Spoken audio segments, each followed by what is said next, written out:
Alemania o a favor de Inglaterra, ¿qué hay que hacer? Y los obreros de cada país defienden que hay que defender su país. Entonces es una confusión gigantesca la que hay en este momento en el movimiento obrero, y bajo esa confusión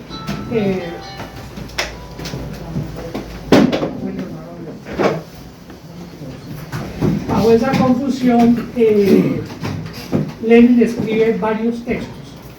El texto central, ustedes lo habrán oído mencionar, se llama El imperialismo, fase superior del capitalismo. Pero este texto es un texto que tiene un contenido solamente económico, porque Lenin en este momento estaba escondido, estaba huyendo, y porque lo quería apresar el rey mensajista, y Lenin lo que hace es escribir solamente la parte económica. Entonces, cuando uno lee este texto económico, no encuentra la discusión política que hay detrás de eso.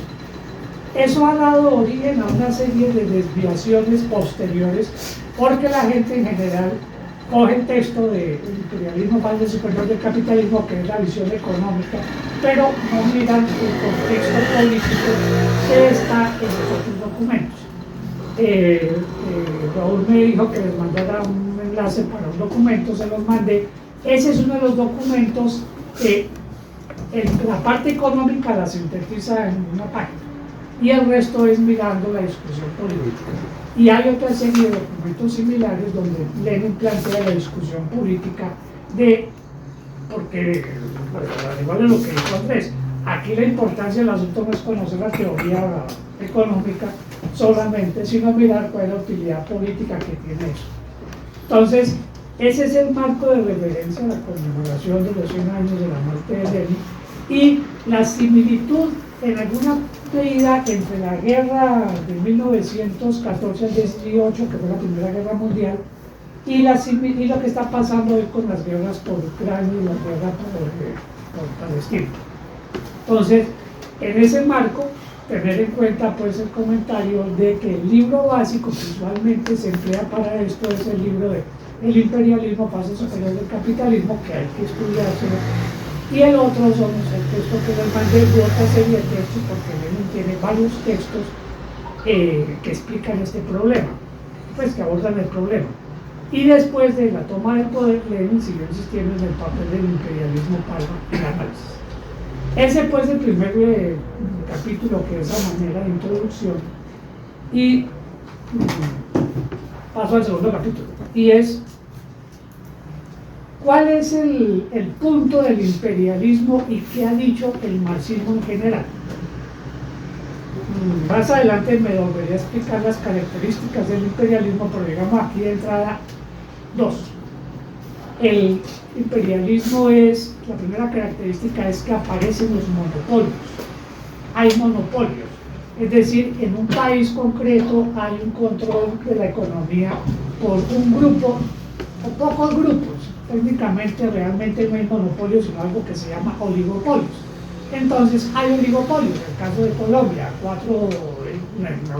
un banquero a través de 4 o 5 bancos maneja el 60% del sector financiero, y así es en todo el mundo. Hay una concentración. Si uno mira en el mundo, hoy hay 10 marcas que son las que manejan más del 90% del mercado mundial. 10 marcas en lo que usted quiera, marcas de producción de computadores, además son de pronto menos de 10 marcas de producción de hamburguesas, 10 marcas de producción de teléfonos, chips, de teléfonos. Entonces, muy pocas marcas mundiales manejan el mercado. Esa es la primera característica del imperialismo, es que hay control monopolista. Y la segunda característica, que más adelante volveré a hablar de esto, la segunda característica es que esos monopolios se apalancan a través del capital financiero. El capital financiero es la base de funcionamiento.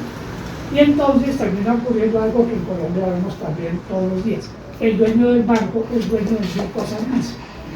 Y hay una asociación íntima entre el banco y las 1000 otras empresas. Entonces uno mira el grupo Águila Lule, para mirar otro. Ese tiene su propio sistema de financiamiento. El grupo Santo Domingo tiene su propio sistema de financiamiento. Y Sarmiento Ángulo maneja la banca y entonces es dueño, además de eso, de 1000 negocios más. Pero la característica de ese negocio es que es a través del banco. El banco es el que apalanca todo. Bueno, eso para entender lo que viene a continuación. Bueno, y el marxismo, específicamente Marx, ¿qué dijo de todo esto?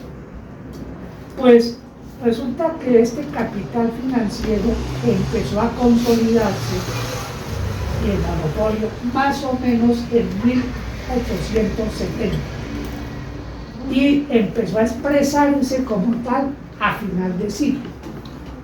Marx murió en 1883. El Capital quedó escrito en la parte fundamental, pues obviamente para la fecha. Después Engels recorrió los borradores y armó todo, sobre todo el tercer libro. Pero quiero decir que Marx no alcanzó a ver sino las primeras manifestaciones del asunto. Y Engels, cuando acabó de armar el Capital, entonces un paréntesis acá, el Capital tiene 3 volúmenes. El primer volumen lo publicó Marx estando vivo. El segundo volumen estaba casi listo cuando Marx se murió en el 83. Y el tercer volumen era un arrume, dice Engels, un arrume gigantesco de borradores. Y Engels gastó desde la muerte de Marx en 1883 10 años armando todo el resto para formar el tercer volumen. Y ese tercer volumen es el que habla del tema que vamos a tratar. Es decir, es el tercer volumen el que habla de la relación entre la economía nacional y la economía internacional, que es de lo que se trata el imperialismo. El imperialismo, y esa es una de las discusiones que Lenin muestra, no se aplica adentro. Es una cosa que en este momento no se comprende mucho por lo que hemos explicado, pero digamos que la política imperialista no se aplica dentro de Estados Unidos. Al obrero gringo lo explotan y tal, pero el obrero gringo goza de la explotación que hace Estados Unidos de la riqueza de América Latina. Es decir, al obrero gringo o al alemán le pagan un poco más y tienen un poco mejores condiciones porque explotan a América Latina o al África y esa ganancia en algo, y ahí Andrés explicaba, la pelea de los sindicatos, la pelea hace que en una parte de la explotación nuestra caiga como salario en manos de los obreros gringos. Una utilidad marginal. Una ganancia marginal, efectivamente. Entonces, esos problemas Marx no los alcanzó a percibir porque no estaban todavía, ni siquiera existiendo. Y Engels intentó armarlos y eso lo armó, y entonces este es el contenido del segundo capítulo, la teoría que se llama la tendencia decreciente de la tasa de ganancia. Digamos que esa es la explicación teórica más importante para entender por qué ocurre el imperialismo. Tendencia decreciente de la tasa de ganancia. ¿Qué es la tendencia decreciente de la tasa de ganancia? Para ponerlo en los términos más prácticos para lo que necesitamos, digamos lo siguiente. La tendencia decreciente de la tasa de ganancia es que los capitalistas cada vez ganan menos. Hay menor ganancia. ¿Menor ganancia frente a qué? No el total sigue creciendo, sino menor ganancia en relación con la inversión que hacen. Es decir, cada vez tienen que invertir más y obtienen una ganancia menor en proporción a la inversión que hacen. Esa es la tendencia creciente de la tasa de ganancia. Entonces, no es que no ganen, cada año ganan más que el anterior, sino que para obtener esa ganancia del año tienen que invertir cada año más ganancia, más capital, tienen que hacer mayor inversión. Por ejemplo, poner una fábrica del negocio clásico del siglo XIX-XX, una fábrica de locomotoras, tiene una inversión X.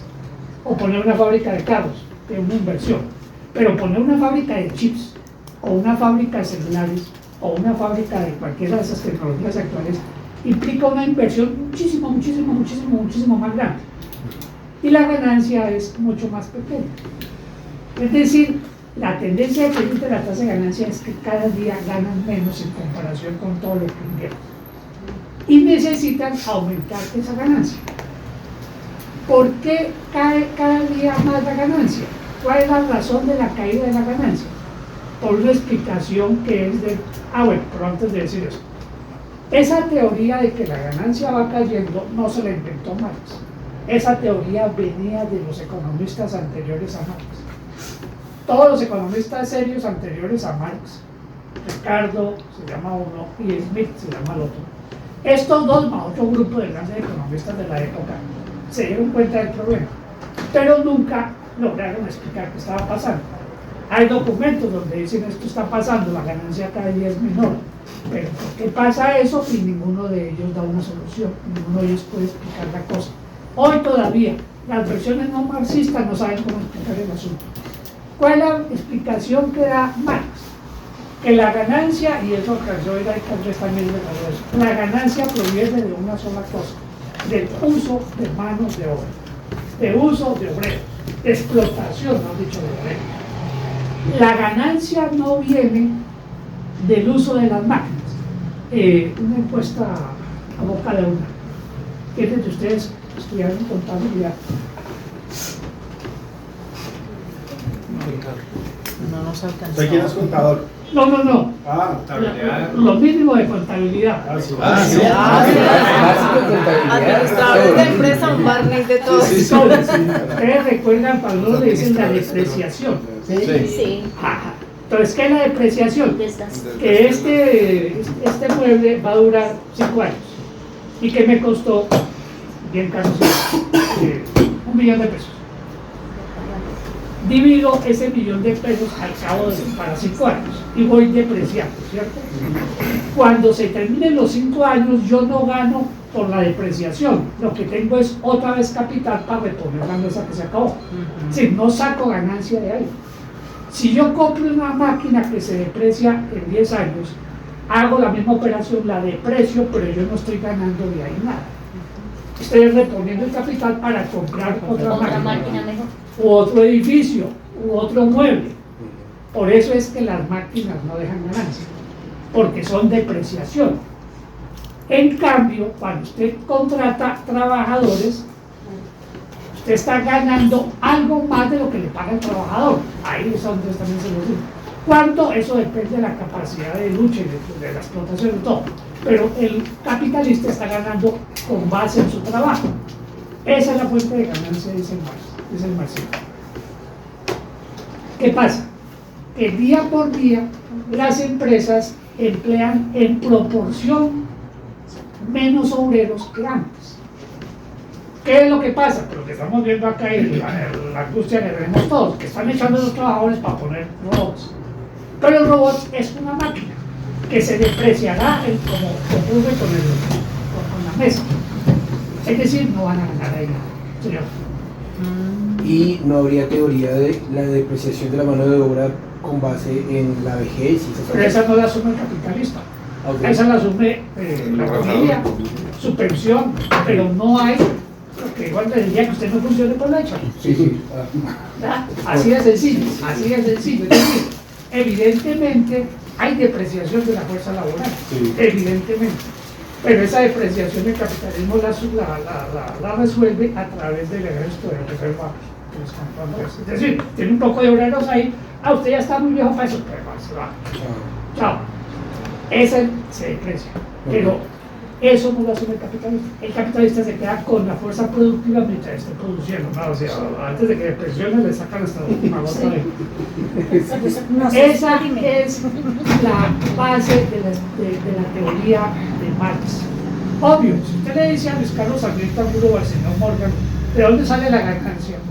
El tipo no puede decirle que sale de los obreros, sino que le dice que sale del capital. Y por eso es que ellos hoy todavía no pueden explicar por qué ocurre esa caída tendencial de la tasa de ganancia. Cualquier texto que ustedes busquen de economía, lo más sofisticado, cuando llegan a este pedacito dicen, hay teorías, pero todas, ninguna explica todo. Y la única que explica no la pueden usar porque entonces sería de la persona la clase. ¿Y por qué insisten entonces en la modernización? porque si no los modernizan, Bien. los saca la competencia. Y eso lo voy a explicar más adelante, pero bueno, presta la pregunta por una parte de la respuesta. Si no se modernizan, los sacan. Y el que primero se moderniza gana Saca más tiempo. por costa de los otros. Entonces, el primero que puso un cajero, un contador, un cajero automático, dejó un poco de obreros afuera. Pero ese que primero que puso cobra como si hubiera obreros porque todos los otros bancos tienen obreros. Y el día que todos los bancos ponen cajero, ese día se acabó la ganancia para todos. Si la contabilidad hoy la hace una empresa, todos los bancos hacen su contabilidad como que lápiz. Y una empresa consigue un software, esa empresa económicamente sigue cobrando como si todavía estuvieran haciendo con papel y lápiz, pero se está ganando la diferencia. Pero cuando todas pasen al software, deja de existir la ganancia. Como un tercer ejemplo que Ya todos están en en el mismo nivel. Si Como un tercer- crea David Plata y el otro tiene que crear Lenky. Claro, pero mientras que aparece, ahí está la ganancia. Entonces, una fábrica de carros que se pone, la fábrica de Ford, que era trabajo, trabajadores. también Dali, que es algo parecido. Exactamente, eran trabajadores nomás para todas las fábricas de carros en el mundo. El día que pusieron el primer robot para una fábrica de carros, todas las fábricas siguieron cobrando mano de obra porque era lo que usaban. Esta se queda con la ganancia, pero el día que todos ponen robots en la fábrica de carros, ese día no hay ganancia para ninguno. Eso acelera.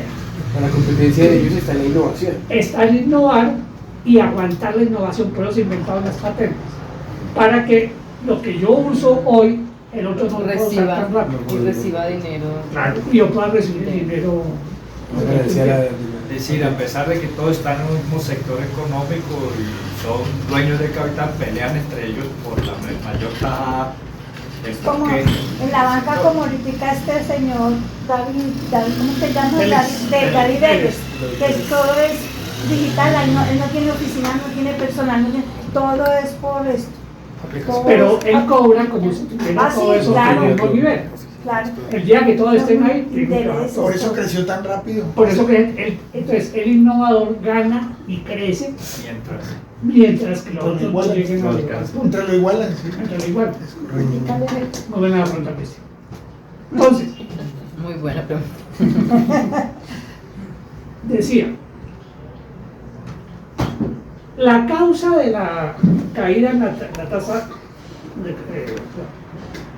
la causa de la caída en la tasa de ganancia es que emplean menos obreros. Y como emplean menos obreros, no tienen a quién sacarle la plusvalía, que es el término técnico de este cuento. Es decir, cuando usted trabaja, lo que usted produce como ganancia, el marxismo lo llama la plusvalía. Y esa plusvalía se divide en dos partes, o tres. Una parte la ganancia del empresario, otra parte los salarios de los trabajadores y otra parte los impuestos que le paguen al Estado.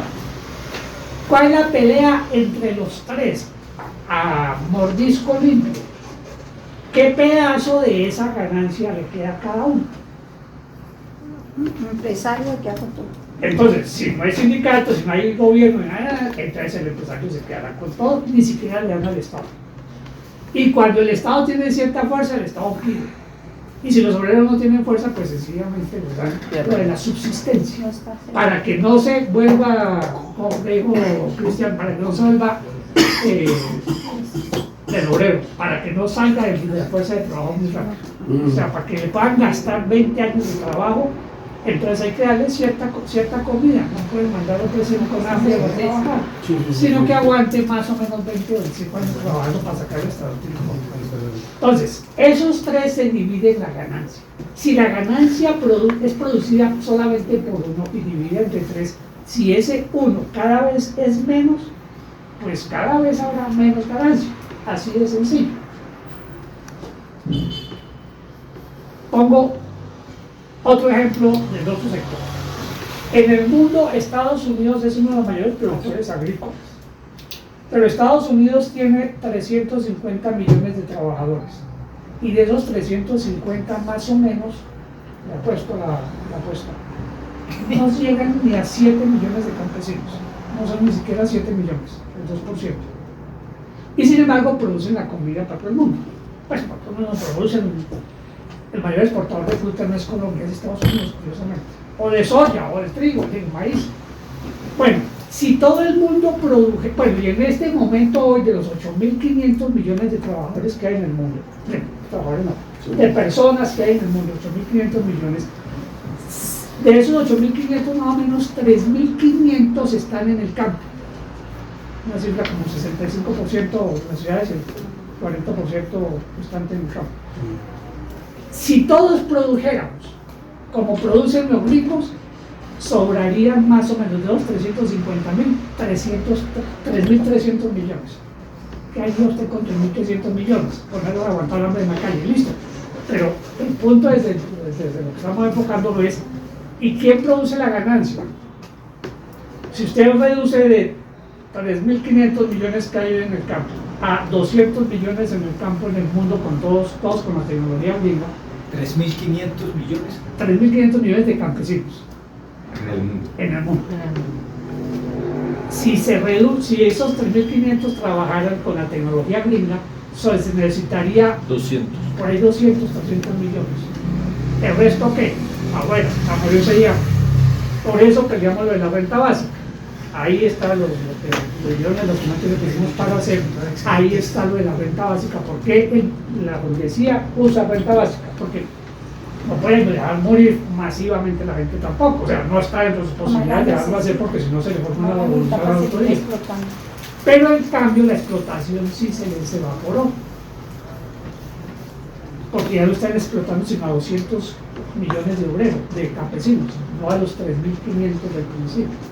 Esa es una cifra que da la proporción de que la ganancia proviene de ahí. Bueno. ¿Y cómo explotan ahora esos poquitos que quedaron? Mayor productividad. Voy para allá. Entonces, Excedentes. voy para allá. Entonces, Marx identificó que esa es la causa del problema. Esa es la mitad del tomo tercero. Pues una parte del tomo tercero. La otra mitad es la pregunta que hace Raúl. ¿Y cómo soluciona la burguesía? ¿Cómo soluciona la burguesía? Marx no habla del imperialismo. La burguesía. ¿Cómo soluciona la burguesía el problema de la caída de la tasa de ganancia? Pues si el problema es que emplea pocos obreros, hay que buscar sitios donde pueda emplear más obreros. Pero además, si en mi país, por lo que dije al principio en corto, tengo que pagarle a los obreros más salario, tengo que buscar un sitio donde les pueda pagar menos salario. China. Y entonces nos fuimos para América Latina, nos fuimos para China, para África, donde hay esas condiciones. Entonces, ¿cuál es la solución para ellos? Primero, emplear trabajadores en sitios donde, poner las fábricas en sitios donde se pueda emplear más trabajadores. Doy este dato. Hay una medición que seguramente a ustedes se lo han aplicado mucho, que es la productividad. ¿Qué es la productividad? Es cuántas unidades produce en un tiempo determinado, a un costo determinado. América Latina tiene una productividad que puede ser 1/8 de la productividad gringa. Es decir, lo que un obrero gringo hace en una hora, un obrero colombiano lo hace en 8 horas. ¿Por qué? Por 1000 razones, pero aquí lo que quiero señalar para lo que estamos explicando es que el imperialismo prefiere poner la fábrica donde es menos productiva, porque una de las razones de la caída de la productividad es que tienen que emplear más obreros menos calificados. Entonces, emplea más obreros para explotarlos más. Tiene que emplear los menos calificados, entonces le cuesta menos. Es decir, obtiene una ganancia redonda cuando pone una fábrica en América Latina, porque emplea más obreros y esos obreros, cada uno de los que emplea le paga un salario menor. Entonces aumenta la explotación por lado y lado, porque la masa de obreros aumenta cuando traen América para América Latina y el salario es mucho más bajo que los gringos. Es decir, la primera solución es traer las fábricas para América Latina, para China, para los países donde el salario sea más bajo. Un dato salarial para que vean cómo es esto. Un obrero gringo se gana en una hora una cantidad determinada. Un obrero latinoamericano, en proporción a lo mismo, gana más o menos, ¿no? En un día se gana lo que gana, en 8 horas se gana lo que gana el obrero gringo en una hora. Un obrero africano, mejor, un obrero asiático de China, por ejemplo, puede ser casi que 24 horas, casi que 16 horas, 2 días,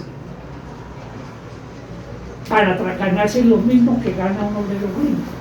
Yo lo digo, el obrero gringo 1 hora, el obrero latinoamericano tiene que trabajar 8 horas para ganarse lo mismo, el obrero chino 16 horas para ganarse lo mismo, el obrero africano hasta 32 horas para ganarse lo mismo. Ahora, no ponen la fábrica en África por otra consideración y entonces no la ponen en África, aunque es muy barato, hay que tener ciertas condiciones que África no tiene, y entonces lo ponen en China o lo ponen en América Latina. Pero esa es la proporción. Obvio, también esto les rinde menos el tiempo, a nosotros nos rinde menos el tiempo produciendo, es decir, somos menos productivos.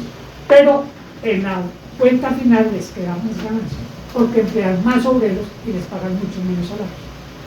Es decir, la primera gran forma de aumentar la tasa de ganancia es sacando las fábricas de Estados Unidos a países de bajo salario y de baja tecnología. Hay países de bajos salarios en Europa, sobre todo los países que quedan hacia el oriente de Europa, pero la tecnología no es tan baja como la nuestra. Entonces no tiene mucho sentido poner una fábrica, por ejemplo, que los alemanes pongan la fábrica, digo yo, en Checoslovaquia.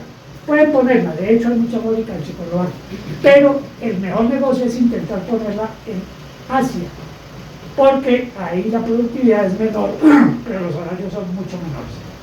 Entonces son 2 factores los que pone en juego el empresario para mejorar la ganancia que no tiene en su país. Otra forma que es parecida a esta, pero que tiene otra expresión, es conseguir materias primas más baratas. Tengo este ejemplo desarrollado en un texto, pero en un documento que lo necesite, se lo hago llegar, y es el costo de sacar carbón. Pues digo las cifras que tengo en el documento, no lo puedo actualizar, pero digo las cifras que tengo en el documento.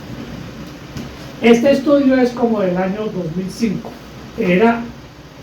2005 era, pues, estábamos en subida en precios de carbón y en subida de inversión extranjera. Ya estábamos en el mejor momento sí está en el mejor momento. Minería. La minería de carbón. El carbón de Colombia, de la Guajira, de ese rejón, es de la misma calidad del carbón australiano. Es un carbón muy calorífico. Entonces ese carbón lo usan para las acerías. Es un carbón fino. Bueno, el costo del carbón es, digamos, el mayor costo del carbón es que usted abre la mina y la descapota, que eso es igual en Australia que acá, mina abierta. Y después contrata obreros y les pone la misma maquinaria, que es esa máquina gigantesca, amarilla, pues, que tal, y un camión gigantesco, es de las ruedas de 3 metros, que lo llenan y pum, sale al puerto. Es decir, es lo mismo que en Australia. ¿Cuál es la diferencia? La diferencia es que, entonces ahí están los datos que investigué. En ese momento, el salario que ganaba un tractorista, no sé cómo llamas, un conductor, en La Guajira era más o menos 3 millones de pesos. Multipliqué eso por 14 meses para tener el salario anual. Lo dividí por el por el valor del dólar, que era como 2.000 pesos dólar. Eso me dio el resultado más o menos $35.000 año. ¿Sabe cuánto cobra el obrero australiano haciendo lo mismo? Más de $100.000 año. Es decir, busca el carbón acá, con otro poco de ganancias, pero por el momento pongo eso. Es que la mano de obra es mucho más barata y el carbón se vende a precio internacional. ¿A cuál precio? Al precio de los australianos. El petróleo tiene lo mismo. Aquí dicen, es que los compañeros del abuso, es que los de abuso ganan mucha plata. Primera consideración es que el resto ganaba. Primera consideración Consideración. es que nosotros ganamos muy poco, vamos mal. Segunda consideración es que si usted compara los salarios de un obrero de la luz con los salarios de un obrero de petrolero en Arabia Saudita o en Estados Unidos, el salario es no sé cuántas veces más alto allá que acá. Y el precio del petróleo se cobra, técnicamente se cobra es con lo que vale el petróleo en Texas. El WP Texas. ¿Lo preguntan? Bueno, entonces, esos costos salariales determinan que también el petróleo se saque por acá, que los minerales se saquen por acá, porque es una ganancia, otra ganancia. Más aún, para seguir sumando datos ahí, cuando el producto no está sino por acá. Es decir, el producto no está masivamente, entonces el ejemplo de referencia puede ser el cobre, no tanto, el litio, por poner el ejemplo más actual. Y es que el litio está es por acá. Entonces, mejor aún el negocio. Esa es la pelea en Bolivia, por eso han tumbado tantos presidentes, porque los presidentes intentan nacionalizar la producción de litio y entonces vienen los gringos y los tumban muy fácilmente. Bueno, pero no para ahí la extracción de ganancias. La otra, el que descapota en Australia lo obligan a volver a ponerle tierra y agua a lo que se tiró. El que descapota acá en Guajira dejó abandonado todo y no pasa nada. Y se ahorró toda esa cosa. El que descapota en Australia, no tengo el dato exacto, pero sí en Estados Unidos, pasa que en Australia sí no puedo averiguar. No sé si le pagan regalías. Pero en Estados Unidos, nos vamos a caso del petróleo, el que saca el petróleo paga impuestos al Estado y le paga regalías al dueño del predio.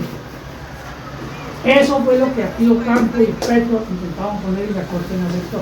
¿Por qué no la aceptó? Seguramente les dieron mucha plata para que votaran en contra de para que declararan inconstitucional el artículo de la reforma. Pero en el mundo ocurre así con el petróleo. En Estados Unidos también es más lejos. El ejemplo de siempre, allá pagan regalías al dueño del predio y impuestos al Estado. Eso fue el argumento del campo. O sea, pues, todo el mundo cobra, porque aquí no. No, porque es que entonces cobren y a todo el mundo regalías. Absurdo. Para que no queden desiguales los pobres petroleros, para que no queden en desventaja.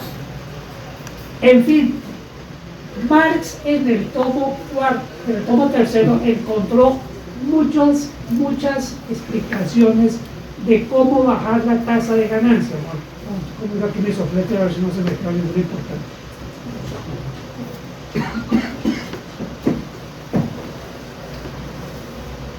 La producción,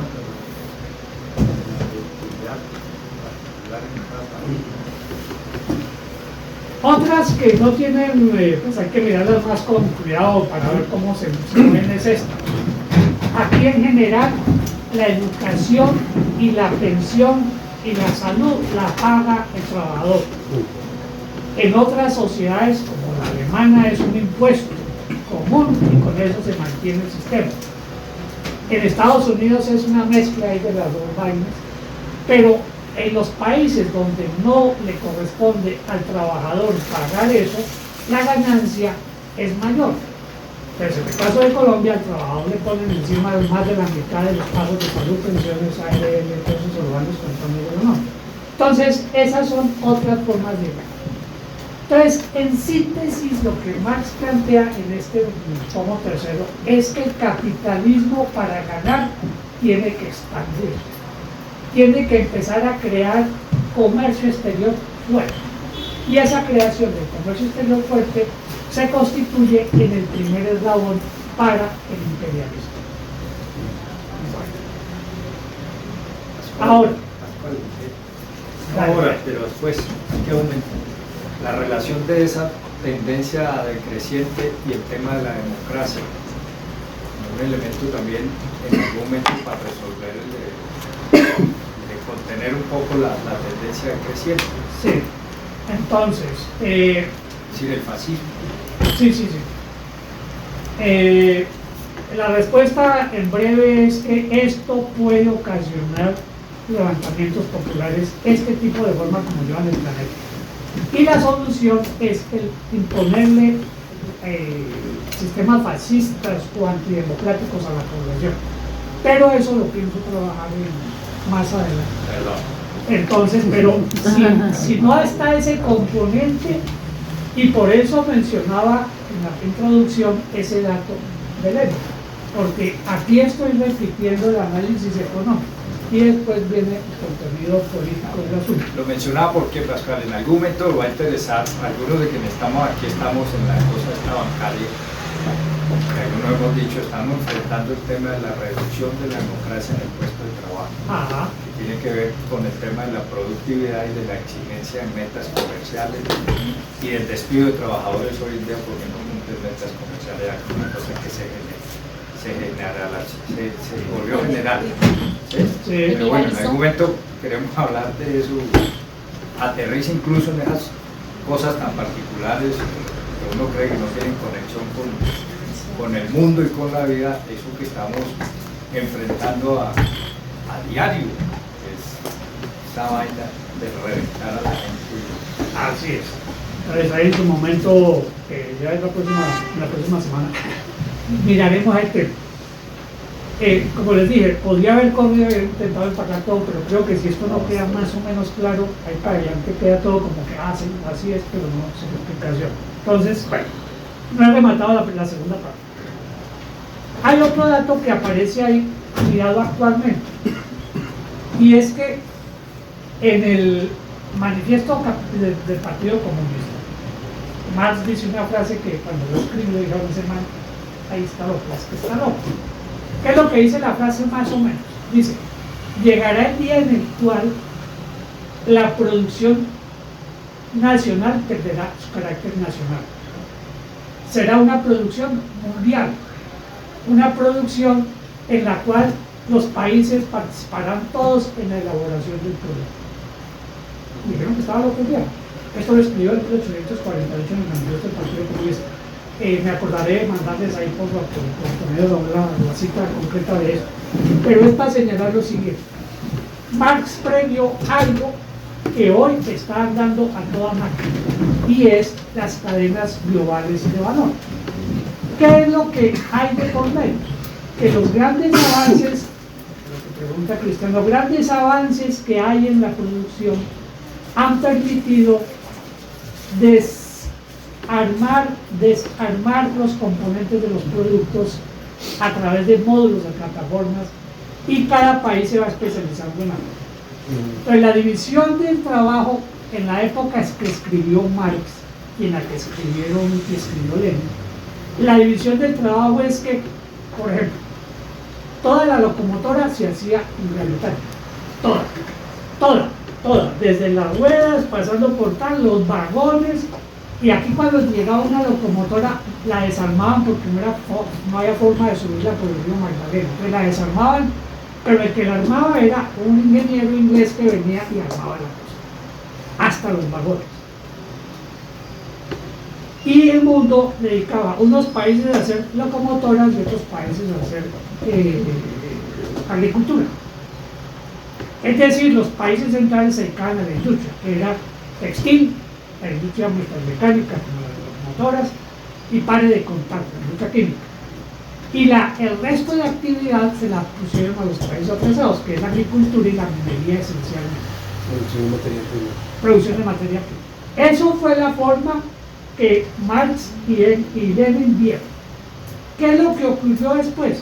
Que hoy Colombia, Vietnam, además es bien simpático, lo comentábamos con Andrés en el programa del mes pasado, es bien simpático que Vietnam hoy es una potencia ensamblando celulares. Vietnam, un país que quedó destruido en 1975 por los gringos, un país que quedó arrasado, totalmente arrasado, destruido por cualquier cosa que llegue es poco, para decir de grado destrucción a que lo llevaban los gringos. Nos soltaban más bombas que las de la Segunda Guerra Mundial, para decirlo. Ese país hoy produce más café que Colombia. Es el segundo productor después de Brasil. Y produce cosas como celulares.